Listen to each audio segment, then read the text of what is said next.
साथियों, ध्रुवनास गुरुकुल में आप सभी का स्वागत है। आशा करते हैं आप सभी लोग बढ़िया से हैं। जो भी नए विजिटर्स हैं वो कृपया चैनल को सब्सक्राइब कर लीजिए और अगर ये वीडियो पसंद आए तो ज़रूर वीडियो को लाइक करके आगे जाइएगा। और जो एग्जिस्टिंग व्यूअर्स हैं उनसे तो रिक्वेस्ट है, आप कृपया वीडियो को लाइक करके तभी आगे जाइएगा। तो आ जाते हैं आज के वीडियो के ऊपर। तो आज ये वीडियो का जो टॉपिक है कि कहाँ पे मैंने प्रॉफिट बुक किया और कहाँ पे नया पोजीशन बनाया, उससे पहले मैं बता देना चाहूँगा कि आज मार्केट में क्या हुआ। ठीक है, आज पहले मैं एनएससी का वेबसाइट थोड़ा लोड कर लूँ। यहाँ पे थोड़ा वक्त लग रहा है, कृपया लाइन पे रहिएगा। जी हाँ दोस्तों, तो एनएससी का वेबसाइट ओपन हो चुका है। जैसे कि आप देख पा रहे हैं, प्री ओपन मार्केट में जो 9:15 से पहले होता है, 9 से 9:15 के बीच में, उसमें मार्केट ने करीब करीब 21,900 की ओपनिंग दी थी। ठीक है, मतलब लग रहा था कि मार्केट आज 22,000 क्रॉस करेगा। लेकिन जैसे ही मार्केट ओपन हुआ, डाउ फ्यूचर्स वहाँ से गिरना शुरू हुआ।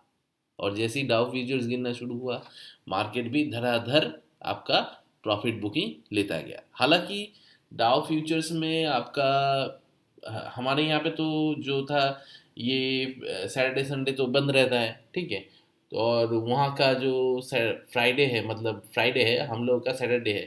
तो उस हिसाब से यूएस मार्केट में उस दिन को, मतलब हमारे यहाँ के सैटरडे के अनुसार और उन लोगों के वहाँ पे फ्राइडे के अनुसार मार्केट में अच्छा उछाल था। ठीक है, तो इसलिए मार्केट 21,900 के यहाँ पे हमारे यहाँ पे ओपनिंग होने का कोशिश किया। लेकिन जैसे ही ओपन होने का कोशिश किया, यहाँ पे प्रॉफिट बुकिंग आ गई। और जैसे ये ओपन हुआ और उधर पे डाउ फ्यूचर्स ओपन हुआ, और डाउ फ्यूचर्स में जैसे नेगेटिव में स्टार्टिंग किया और जो कि चलता रहा, कंटिन्यू हुआ, तो वहाँ पे क्या हुआ, यहाँ पे डिक्लाइन हुआ।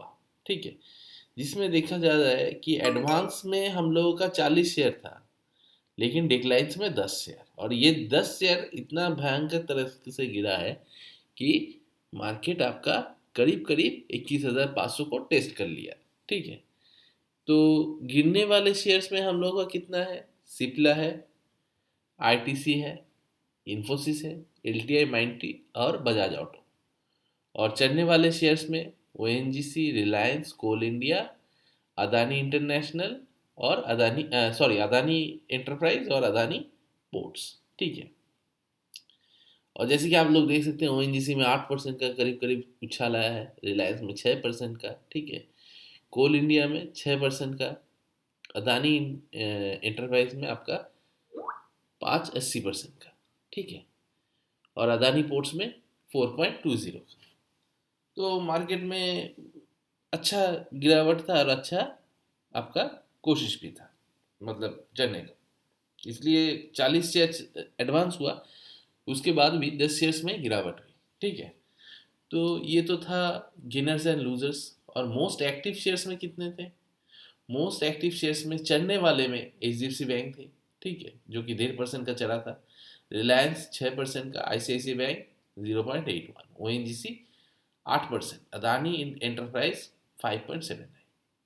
और गिनने यहाँ पे देखिए, इसका यहाँ पे सिंबल बताया गया है, वही सेम चीज़ है।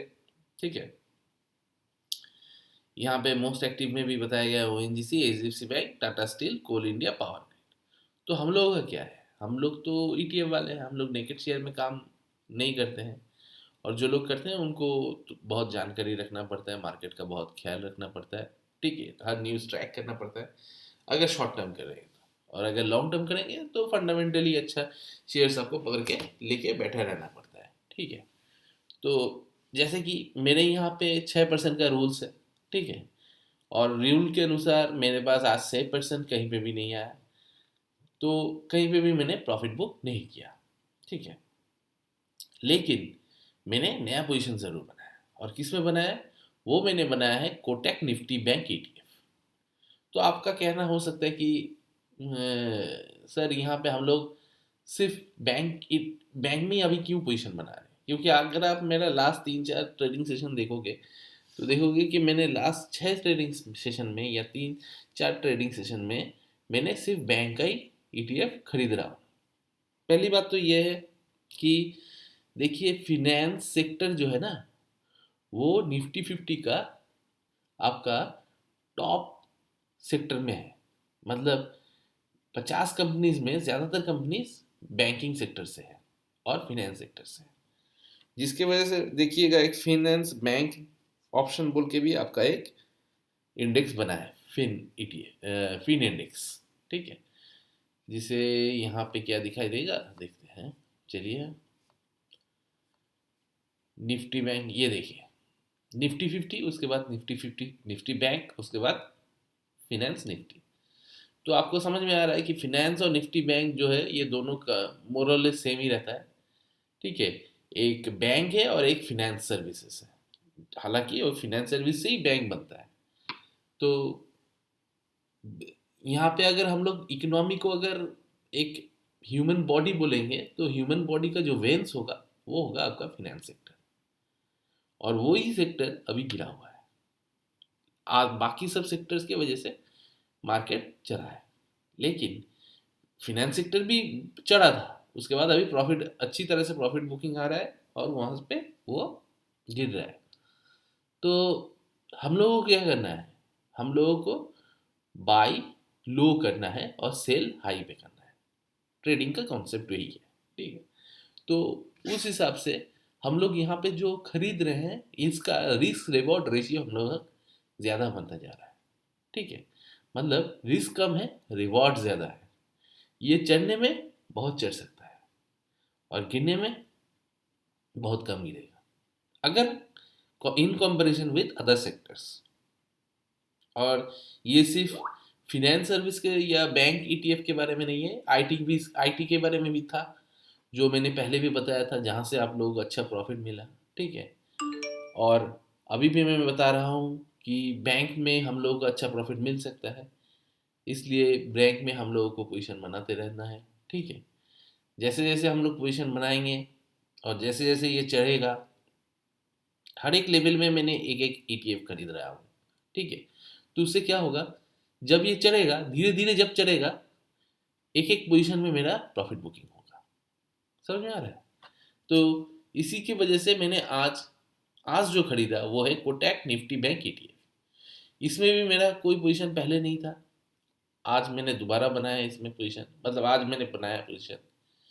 इसमें मेरा पहला पोजीशन नहीं था, ये फर्स्ट पोजीशन है। इससे पहले अगर खरीद चुका हूँ तो बेच के निकल गया था, क्योंकि होल्डिंग में नहीं था, तो होल्डिंग में लिया है इसको।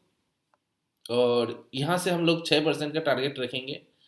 इस ईटीएफ के बारे में भी थोड़ा जानकारी ले लेते हैं। इसका एयूएम फुल साइज है आपका 4723 करोड़।